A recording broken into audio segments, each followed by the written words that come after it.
할렐루야.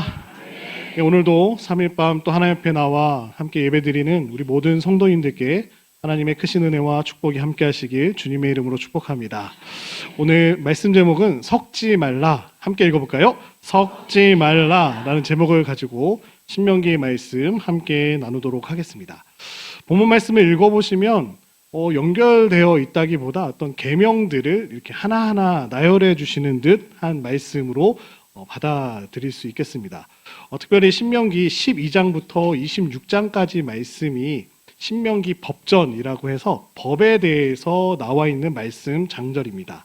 그래서 요시야 왕 아시죠? 요시야가 성전을 청소하다가 발견했던 두루마리가 바로 12장부터 26장까지의 법전 말씀이었습니다. 그래서 하나님의 법을 요시야 왕이 듣고 놀랍게 변화되어지고 다시금 말씀으로 나아가야 됨을 깨닫게 된 말씀인데요. 오늘 특별히 22장을 통하여서 저에게 주시는 그 또 말씀을 가지고 저희들의 삶 가운데 적용하며 또 말씀의 은혜를 나누는 저희 모두가 되기를 소망합니다.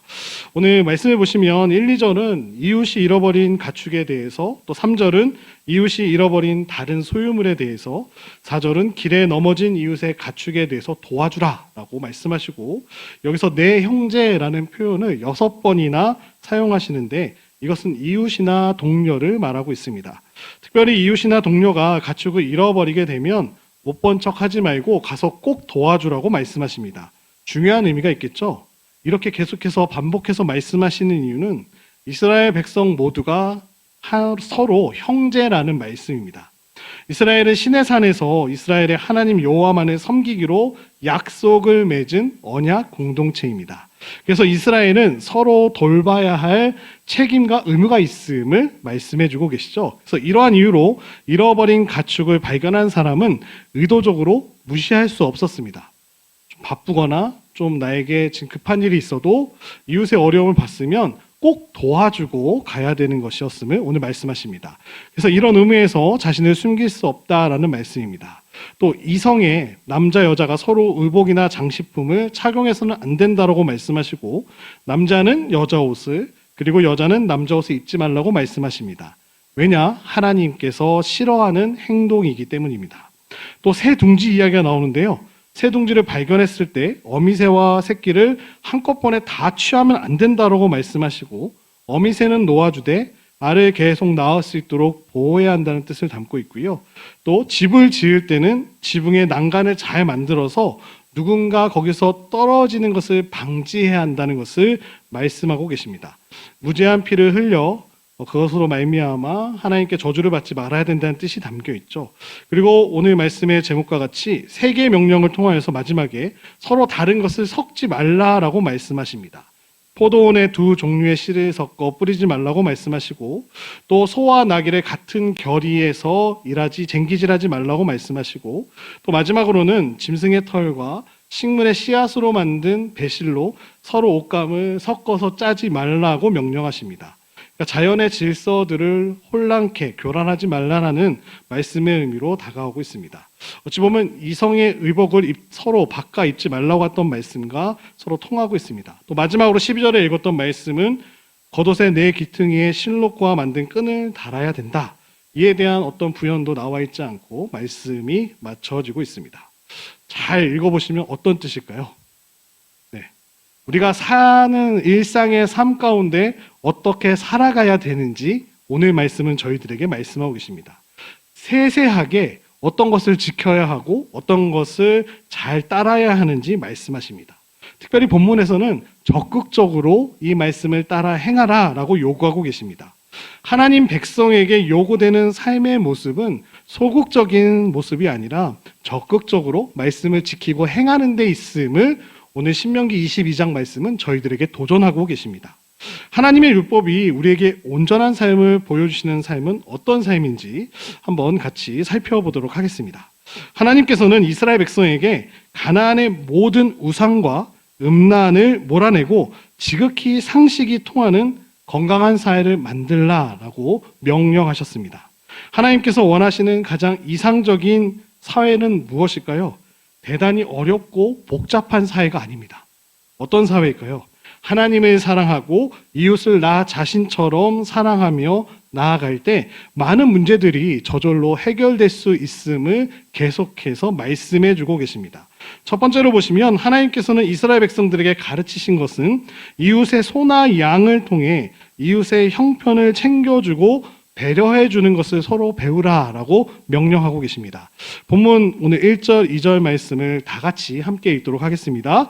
내 형제의 소나 양이 길 잃은 것을 보거든 못 본 채 하지 말고 너는 반드시 그것들을 끌어다가 내 형제에게 돌릴 것이요.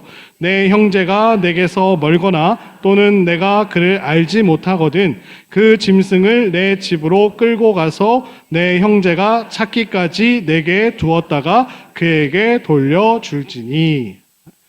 내 형제라고 말씀하시는 부분이 친형제를 말하는 것이 아니라 이스라엘 공동체, 우리 모든 형제 자매를 이야기하고 계십니다. 우리가 다른 사람을 볼 때 그 사람을 남이라고 생각하지 말고 내 형이나 동생이나 누이로 볼 수 있다면 이 모든 문제가 해결됨을 말씀하고 계십니다. 형이 동생을 괴롭히기도 하고 또 오빠가 여동생을 울릴 때도 있지만 마음의 중심 가운데는 사랑하고 아끼는 마음이 늘 있다고 말씀하고 계시죠. 이와 마찬가지로 하나님께서는 모든 이스라엘 백성들이 서로 남이 아니라 한 형제이고 한 자매라는 것을 말씀하고 계십니다. 같은 이스라엘 사람들의 소나 양이 길을 잃고 헤매는 것을 볼 때 그것을 자기 형제나 누이의 소나 양으로 생각한다면 계속 길을 잃고 헤매다가 사자나 늑대에게 물려 죽게 하지 않겠다. 저희들이 그렇게 생각하게 되죠. 우리 형제 자매 가운데 어려움을 겪는다면 어떻게 될까요? 발벗고 나서서 도와줄 것입니다. 우리 같은 인천중앙교회 공동체 형제 자매가 어려움을 겪고 있다면 함께 기도하고 또 도울 수 있는 부분을 적극적으로 찾아서 도와드릴 것입니다. 그것이 바로 한 형제, 한 자매라는 것을 계속해서 이스라엘 백성들에게 가르쳐주고 계시죠. 그러니까 따로따로 하는 것이 아니라 우리는 하나님의 언약 안에 있는 한 형제요, 한 자매임을 이런 대표적인 예로 가르쳐주고 계십니다. 스스로 고통받는, 그래서 형제가 먹을 것이 없어서 굶주리고 있는데 스스로 알아서 하는 것은 알아서 해라. 굶고 있다면 그건 잘못된 것이라고 말씀하고 계시죠. 우리 주변의 형제나 자매가 굶어서 고통받는 일이 없게 해야 된다는 것을 말씀하십니다. 이제 겨울이 됐죠. 날씨가 굉장히 추워졌습니다. 바람이 불고 쌀쌀한데요. 겨울에 연료가 없어서 추위에 떨고 있는데 스스로 알아서 일어나서 살아가라 라고 말하는 것 자체가 옳지 못한 행동이다라는 것이죠. 돌아오는 토요일날 무슨 행사가 있는지 혹시 아십니까? 네, 김치, 라면, 전도에 사랑의 김치, 라면 나눔이 있습니다. 누가 해야 되는 걸까요? 교육자들이 해야 되는 걸까요? 이거는 교육자들이 할 일이니까 우리 목사님, 전사님 수고해 주세요. 네, 저는 그날 바쁜 일이 있어서. 아니에요. 저희 모두가 함께 해야 되는 나눔입니다. 모두가 함께 나누면 금방 끝납니다. 모두가 함께 하지 않으시면 하루 이틀 김치가 익어갑니다. 그날 다 전달하지 못하면 누군가는 맛있는 김치를 조금 못 드실 수도 있기 때문에 우리 사랑하는 성도님들 모두 함께 나오셔서 함께 동참해 주시면 수월하게 또 사랑의 나눔을 통하여서 우리 공동체가 더욱더 하나 되는 귀한 시간이 될 줄로 믿습니다. 아멘이 작네요. 아멘이시죠? 아멘 하신 모든 분들은 하나님의 큰 복이 임하실 줄로 믿습니다. 토요일 날 몇 시일까요? 9시 30분입니다. 저만 아는 것 같습니다. 9시 30분까지 함께 오셔서 우리 처갓집 양념치킨 바로 앞에서 저희들이 김치도 준비해 놓을 것이고 라면도 미리 다 이렇게 세워 놓을 것입니다. 함께 나오셔서 그 사랑을 나누는 데 동참해 주신 우리 모든 성도님들 되시기를 주님의 이름으로 축복합니다.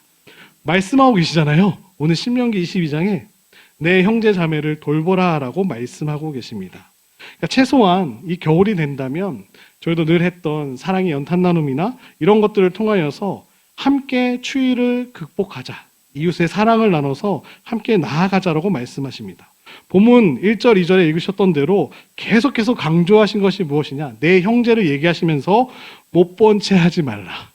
하나님은 우리를 너무나 잘 아시는 것 같아요. 봤는데 못 본 채 할 수 있다라는 것이죠. 나는 봤는데 그냥 가라고 말씀하신 것이 아니라 그 형제 어려움을 보고 못 본 채 하지 말라라고 계속해서 강조하고 계십니다. 중요한 것이 바로 이것이죠. 우리 주위의 형제 자매가 어려움에 빠진 줄 알면서도 모르는 채 하면 안 된다라는 사실을 강조해 주고 계십니다. 내가 막상 그 어려움을 당한 본인이라고 생각해 보시면 일부러 찾아가서 물건을 돌려주면 그 사람이 얼마나 기뻐하고 감사할까요? 내가 잃어버린 물건을 찾았을 때 그 기쁨은 찾아보신 분만 알 수 있죠. 자책하게 되죠. 내가 이거 잃어버리고 자책하게 되는데 누군가 그것에 도움을 받았을 때 얼마나 감사합니까? 하나님께서 말씀하시는 것은 이 세상의 모든 가난한 자를 다 도와주라는 말씀이 아닙니다. 세상의 모든 거지를 다 집으로 데리고 와서 먹여 살리라는 말씀은 하지 않으셨습니다. 다만 자신의 능력 범위 안에서 조금의 관심을 가지고 도와줄 것이 있다면 도와주어서 다시금 일어서는 데 힘이 되어 주라고 오늘 공동체에게 말씀하고 계십니다. 오늘 본문 또 8절 한번 보실까요? 8절 말씀 함께 읽도록 하겠습니다. 내가 새 집을 지을 때에 지붕에 난간을 만들어 사람이 떨어지지 않게 하라. 그 피가 내 집에 돌아갈까 하노라. 이웃사랑에 대해서 얼마나 강조하시냐면 한 절 나오지만 집을 지을 때도 건축을 할 때도 이웃에 대한 배려를 하라고 말씀하고 계십니다. 일반적으로 이스라엘 당시의 집들은 대개 지붕이 편편했습니다. 좀 평평한데 지붕에 올라가서 무언가 할 때 실수로 발을 헛디거나 넘어지게 될 때 떨어져 사람이 다칠 수 있다라는 것을 말씀하시죠.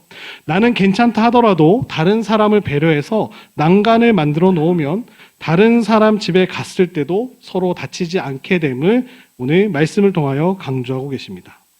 우리가 살면서 가장 불쾌할 때가 언제일까요? 상식이 없는 분을 만날 때, 특별히 운전할 때 그런 분을 만나면 기분이 상당히 좋지 못합니다. 저 사람이 이렇게 좀, 근데 기분이 좋을 때가 언제일까요? 좀 내가 직진으로 가야 되는데 좌회전 차선에 서 있을 때 좀 끼어들어야 하는데 차는 많고 이렇게 어려움을 겪을 때 바로 뒷차가 잠깐 멈춰줘서 들어올 수 있게 해줄 때 너무나 감사하죠. 창문을 열고 감사하다고 손을 흔들고 싶기도 하고요. 그렇게 배려받을 때. 근데 그런 배려가 점점 사라지고 있는 오늘날인 것 같습니다. 나 자신만 알고 나만 잘 살면 돼. 다른 사람을 바라보기보단 또 살기도 힘든 여건과 상황이 있기 때문에 나 자신만 바라볼 때가 너무나 많다라는 거죠. 그것이 결국 내가 나만 생각한다면 결국 누군가에게 똑같이 상처를 줄 수 있다는 것을 말씀하십니다.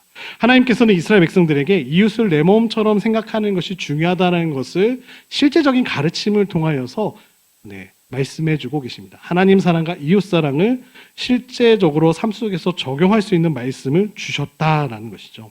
구원받은 사람들께 챙겨주고 관심을 두는 것이 하나님의 법임을 말씀하십니다. 이러고 할 때 가장 중요한 것은 상대를 좀 배려하는 입장에서 바라보는 것이 중요하다는 것이죠.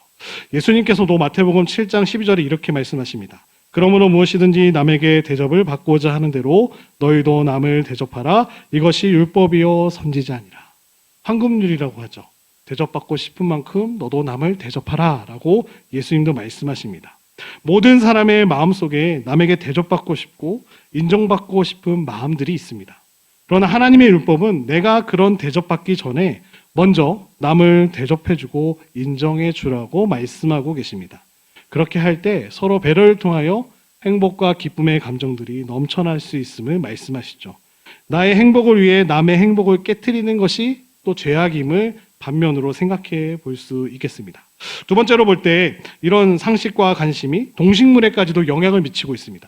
말씀을 잘 보면 세 가지로 볼 수 있는데요. 하나님께서 먼저 새를 잡을 때 어미와 새를 둘 다 잡지 말라고 또 말씀하십니다.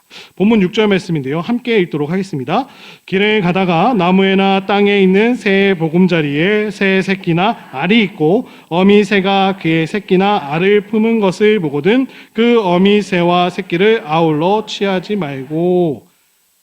우리가 어떤 것에 한 번 욕심을 내기 시작하면 다 싹쓸이한 그런 경험들이 있죠.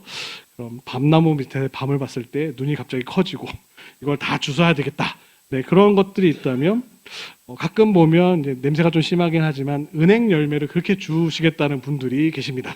열심히 그게 어디 다 드실 수도 없는데 싹쓸이하겠다는 그런 마음들이 있죠. 근데 길을 가다가 실제적으로 어미새와 새끼를 품고 있는 것을 보게 될 때 둘 다 잡으면 안 된다라고 말씀하십니다. 이것은 하나님의 백성으로서 할 일이 아니다라고 명령하시죠. 이런 사소한 것조차도 말씀을 통해서 가르쳐주고 계십니다. 하나님의 백성은 모든 것을 싹쓸이해서 다른 생물들을 멸종하도록 해서는 안 된다라는 것이죠. 얼마든지 다시금 살아갈 수 있도록 배려해줘야 됨을 말씀하고 계십니다. 바다에서 고기나 게를 잡아도 길이가 기준치에 미달하면 놔줘야 됩니다. 금어기가 있어서 또 어떤 시절에는 또 꽃게를 잡을 수 없고 이런 잡을 수 있는 종과 잡을 수 없는 종들을 명확하게 구별해서 그 어종들을 보호하고 있습니다. 그걸 잡게 되면 벌금이 물리기도 하고요. 또 산란기에는 그 어종을 보호하기 위해서 잡지 못하기도 합니다. 이렇게 계속해서 오늘날도 마찬가지로 하나님의 말씀이 우리의 삶 가운데 동일하게 이루어지고 있음을 찾아볼 수 있습니다. 두 번째로 포도나무 씨앗을 뿌리는데 두 종자를 섞어서 뿌리지 못하게 하십니다. 본문 9절 말씀입니다. 함께 읽겠습니다. 내 포도원에 두 종자를 섞어 뿌리지 말라. 그리하면 내가 뿌린 씨의 열매와 포도원의 소산을 다 빼앗길까 하노라. 포도나무를 직접 저희들이 키우진 않지만 포도나무의 성질들이 다 각각 달라서 샤인머스켓을 심는 데다가 캠벨 포도나무를 같이 심는 과수원의 농부는 없을 것입니다. 한 종만 키우라고 말씀하시죠. 강한 종자와 약한 종자를 같이 뿌리면 결국 약한 종자는 죽게 된다라고 말씀하시죠. 약한 종자도 나름 좋은 특성이 있는데 강한 것에 눌려 죽어버리는 일이 일어나기 때문에 강한 것은 자기 나름대로 강하게 키우고 약한 종자는 약한 대로 또 강하게 키우라라고 말씀하시죠. 농사를 짓는 방법도 말씀을 통해서 오늘 가르쳐주고 계십니다. 하나님께서 또 농사를 지을 때 소와 나귀에게 같은 멍에를 또 매지 말라라고 명령하고 계십니다. 이스라엘 농사가 우리와 달리 소 두 마리를 같이 멍에를 매게 해서 쟁기질을 했던 모습을 엘리사 선지자나 이렇게 선지자 말씀을 통해서도 저희들이 찾아볼 수 있습니다. 소와 나귀처럼 서로 성질이 다르고 키가 다른 두 짐승의 멍에를 같이 하게 되면 하나는 성질이 급해서 빨리 가고 하나는 천천히 간다고 생각해 보시면 엉망진창이 되는 모습을 떠올릴 수 있습니다. 그래서 느린 것은 느린 것끼리 멍에를 메우고 급한 것은 급한 것끼리 일을 하라고 명령하시죠. 예수님은 이거에 대한 또 비유의 말씀을 저에게 주셨는데요. 마태복음 11장 28절로 30절 말씀 함께 읽도록 하겠습니다. 수고하고 무거운 짐진 자들아 다 내게로 오라. 내가 너희를 쉬게 하리라. 나는 마음이 온유하고 겸손하니 나의 멍에를 메고 내게 배우라. 그리하면 너희 마음이 쉼을 얻으리니 이는 내 멍에는 쉽고 내 짐은 가벼움이라 하시니라. 무엇보다 중요한 것이 무엇일까요? 우리가 세상의 무거운 짐을 다 벗어버리려면 예수님과 함께 멍에를 메고 가야 됨을 말씀해 주셨습니다. 가장 중요한 것이 무엇일까요? 예수님과 함께 보조를 맞춰야 된다는 것이죠. 발을 맞춰서 함께 걸어가야 됨을 말씀하십니다. 예수님도 남자와 여자의 옷에 대해 말씀하셨습니다. 남자가 여자 옷을 입지 말고 여자가 남자의 옷을 입지 말라고 하셨습니다. 왜냐? 남자가 여자의 옷을 입는다고 해서 아이를 낳을 수 있는 것도 아니고 여자가 남자 옷을 입는다고 해서 힘이 생기는 것도 아니기 때문입니다. 어디까지나 남자는 남자이고 여자는 여자일 뿐임을 말씀하십니다. 마지막으로 세 번째로 하나님은 더 섬세한 부분까지 말씀하시는데 옷을 짤 때도 서로 다른 실을 섞지 말라고 말씀하셨습니다. 본문 11절 말씀 함께 읽겠습니다. 양털과 배실로 섞어 짠 것을 입지 말지니라. 양털은 양에서 뽑아낸 실이고요. 동물성 실이고요. 배실은 아마시에서 대마시에서 뽑아낸 식물성 실이기 때문에 서로 당시는 다 천연에서 뽑아냈기 때문에 신축성이 다르고 서로 땡기는 힘이 다르기 때문에 이렇게 성질이 다른 것끼리 섞었을 때는 반드시 끊어진다라는 것을 말씀하십니다. 오늘날에는 혼방이라는 것을 많이 쓰죠. 면 혼방 이런 식으로 옷에 이렇게 라벨을 보시면 어떤 물질이 들어갔는지 이렇게 자세하게 섞여 있습니다. 그것에 맞춰서 세탁하는 방법도 다르고 그것을 이제 입는 또 사용할 때마다 다른데 옛날에는 합성했던 섬유가 없었기 때문에 이렇게 말씀하고 계시죠. 헌옷이 새 옷이 되려고 완전히 되려면 헌옷이 새 옷이 되면 새로 짜야 합니다. 이 새 것에 붙여놓으면 찢어지게 되죠. 예수님은 세상에 이 복음의 천 조각 하나로 붙인다 해서 하나님의 백성이 될 수 있는 것이 아니라 시실과 날실인 하나님의 말씀과 성령이 하나로 새롭게 짜여질 때 새 사람이 될 수 있다라고 가르치셨습니다. 말씀을 정리하고자 합니다. 오늘 말씀을 두 가지로 정리하고자 합니다. 첫 번째, 이웃의 생명을 보호해야 할 의무가 우리에게 있다라고 오늘 본문을 통해 저희들이 배울 수 있습니다. 하나님은 이스라엘 백성들이 새 집을 지을 때 어떻게 하라고 하시죠? 난간을 잘 만들어라. 사람을 떨어지지 않게 보호해라 라고 말씀하시죠. 난간을 만들지 않아서 사람이 만약 떨어져서 다치거나 죽게 되면 그 피해 책임이 그 집에 돌아갈 것이다 라고 경고하셨습니다. 내가 의도적으로 생명을 해한 것은 아니지만 지붕에 난간을 만들지 않았다라는 이유로 그 사망 사고에 대한 책임을 지는 것이 너무 과하다라고 항변할 수도 있겠는데, 이 명령은 타인의 생명을 자신의 생명과 같이 소중하게 생각하라라는 아주 작은 부분으로 집을 건축할 때부터 교훈해 주고 계십니다. 지붕에 난간을 만들려면 비용이 더 들어가겠죠. 목재도 더 들어가고 사용에 대한 비용이 더 많아질 것입니다. 하지만 안전사고를 방지하는 데만큼 그 비용을 사용하라고 말씀하시죠. 오늘날 생각해 보시면 많은 사람들이 비용을 아끼려고 불법을 하거나 규정을 어겨가면서 그것들이 사고로 이어져서 굉장히 건축 사고가 많이 일어나서, 최근에 보면 그것을 굉장히 규제하니까 또 그것에 발맞춰서 모든 현장들이 돌아가려고 하는데 제대로 되지 않는다라는 소식들이 들립니다. 그렇게 아까운 생명들을 잃지 않도록 성경에서는 계속해서 말씀하고 계시죠. 상식적으로 지켜야 될 것을 말씀하고 계십니다. 음주운전이나 또 속도를 많이 난 과실로 인하여서 생명을 잃는 일들이 너무나 자주 일어나고 있습니다. 비용을 아끼기 위해서 노동 현장에서도 안전수칙을 어겨서 사고가 일어나는 경우가 참 많습니다. 이러한 인재의 원인은 생명을 귀히 여기는 그 마음들이 결핍되었다라는 것을 말씀하시죠. 하나님은 그래서 과거에도 그렇고 오늘에도 동일하게 말씀하시는 것은 욕심과 생명을 존중하는 마음이 결핍된 것으로 인해서 누군가 생명을 잃는 일이 발생하면 그 책임을 반드시 물으시겠다라고 오늘 신명기 말씀을 통해서 가르쳐주고 계십니다. 왜냐? 우리 하나님은 모든 생명의 주인이시므로 이웃 생명도 소중히 여기는 것이 하나님을 경외하는 것이다 라고 말씀하시기 때문입니다. 창세기 9장 5절 말씀 제가 읽어드릴게요. 내가 반드시 너의 피, 곧 너의 생명의 피를 찾으리니 짐승이면 그 짐승에게서, 사람이나 사람의 형제면 그에게서 그의 생명을 찾으리라. 창세기 말씀을 통하여서도 얼마나 남의 생명이 귀한지, 나만 소중한 것이 아니라 우리 함께하는 공동체, 우리 사회 안에서의 서로 배려가 중요한 것임을 말씀해 주고 계십니다.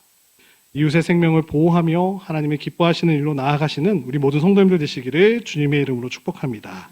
두 번째로, 위기에 처한 이웃을 도울 의무가 우리에게 있다라고 말씀하십니다. 하나님은 이웃의 소나 양이 길을 잃으면 못 본 채 하지 말고 가서 찾아주라고 말씀하십니다. 낙이든 의복이든 어떤 것이든지 소유를 잃어버렸을 때에는 반드시 너가 도와주라고 명령하고 계십니다. 이 세상에 생명 다음으로 소중한 것이 무엇일까요? 나의 소유입니다. 내 소유죠. 지금 우리 사랑하는 성도들이 가장 소중한 것이 무엇일까요? 핸드폰이 되실 수도 있고요. 내 가족이 될 수도 있고요. 그러니까 누군가를 도와주라고 말씀하시죠.